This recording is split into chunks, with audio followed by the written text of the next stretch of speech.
सोने के पिंजरे में एक तोता कैद था और तोता बोलने वाला था। राजा जी के यहाँ पर यह प्रथा थी कि महीने में 2 बार कथा होती थी और कथा सुनाने के लिए जब भी पंडित जी आते, जब भी वो अध्याय खत्म करते तो हर अध्याय के आखिरी में कहते हरि मिले तो बंधन छूटे। और जैसे ही पंडित जी ये कहते तोता कहता पंडित झूठा है। और जैसे ही तोता ये कहता पंडित जी के लिए सिचुएशन अजीब हो जाती, हर बार एम्बैरेसिंग सिचुएशन हो जाती। 2-3 बार तो चल गया, लेकिन पंडित जी को लगा कि तोता मानने वाला नहीं। पंडित जी अपने गुरु के पास गए और गुरु जी को बताया कि वहाँ पर जब राजा के यहाँ पर कथा सुनाता हूँ और कहता हूँ कि हरि मिले तो बंधन छूटे, तो तोता कहता है कि पंडित झूठा है।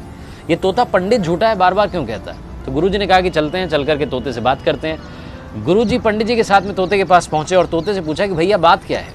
तो तोते ने बताया कि गुरु जी एक बार मैं एक ऋषि के आश्रम में पहुंचा, वहाँ पर मंत्रोच्चारण हो रहा था, जो उनके शिष्य थे मंत्र बोल रहे थे। मैंने एक मंत्र सुन लिया और मंत्र याद करके मैंने रिपीट कर दिया।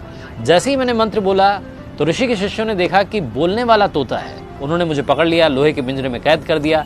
एक बार ऋषि के आश्रम में उनके एक शिष्य थे, सेठ जी, वो आए। उन्होंने मुझे देखा कि बोलने वाला तोता है, वो अपने साथ में ले गए और ले जा करके मुझे चांदी के पिंजरे में कैद कर दिया।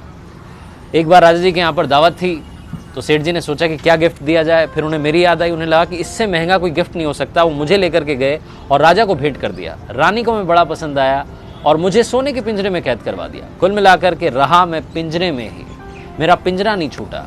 तो जब जब मैंने हरि का नाम लिया मेरा बंधन नहीं छूटा। गुरुजी ने तोते को अपने पास बुलाया और उसके कान में एक बात कही। गुरुजी पंडित जी को लेकर के वहाँ से चले गए। अगली सवेरे जब सुबह हुई तो राजा के सेवकों ने देखा कि पिंजरे में तोता मरा हुआ था, उल्टा पड़ा हुआ था।